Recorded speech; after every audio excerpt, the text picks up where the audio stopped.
नमस्कार मित्रों।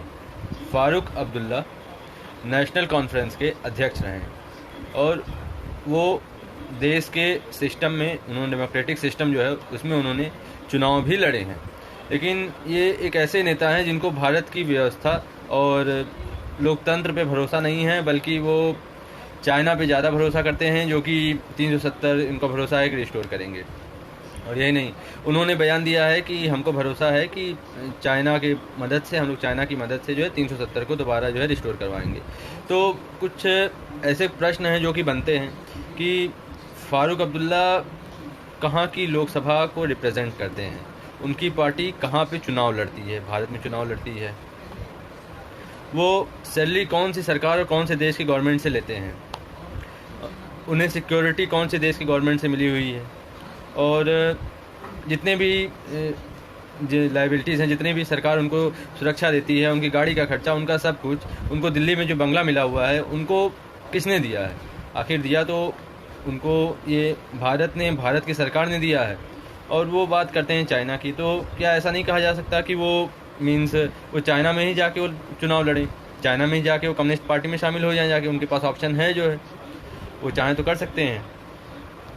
और वो उनको हो सकता है कुछ मिल जाए अगर चाइना की तरफदारी कर रहे हैं तो। लेकिन इस प्रकार से देश विरोधी बात करना कितना हद तक सही है। और ये फ़ारूक अब्दुल्ला हैं, ये ऐसे बयान पहली बार नहीं दिया इन्होंने, ये समय समय पे महबूबा मुफ्ती और ये जितने भी हैं गैंग, टुकड़े टुकड़े गैंग के सदस्य, मुख्य सदस्य हैं, इन्होंने बहुत बार ऐसे बयान दिए हैं जिससे कि भारत की संप्रभुता को हमला करने की कोशिश हुआ है। और इनके ऊपर देशद्रोह का केस होना चाहिए और इनको जो है, इनकी जो एमपी की जो कुर्सी है इसको छीना जाना चाहिए, क्योंकि ये देश को रिप्रेजेंट करने लायक, देश के लोगों को रिप्रेजेंट करने लायक तो कम से कम नहीं।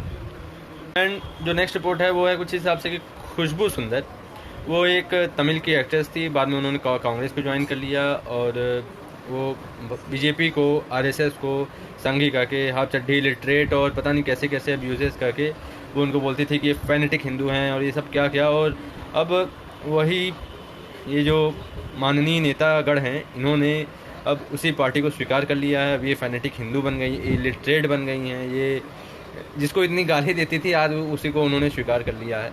तो उनको बहुत बधाइयाँ देते हैं कि उन्होंने बीजेपी से आई, लेकिन इतनी गाली देने की भाई क्या ज़रूरत थी, जो भी कहें। लेकिन कैसे पॉलिटिक्स में लोग कैसे रंग बदलते हैं, ये इसकी एक बहुत बड़ी उदाहरण है। तमिलनाडु में कांग्रेस बहुत ज़्यादा स्ट्रांग हो नहीं पा रही थी, बहुत अपना बेस बना नहीं पा रही थी, इसलिए ये बीजेपी में शामिल हो गई हैं।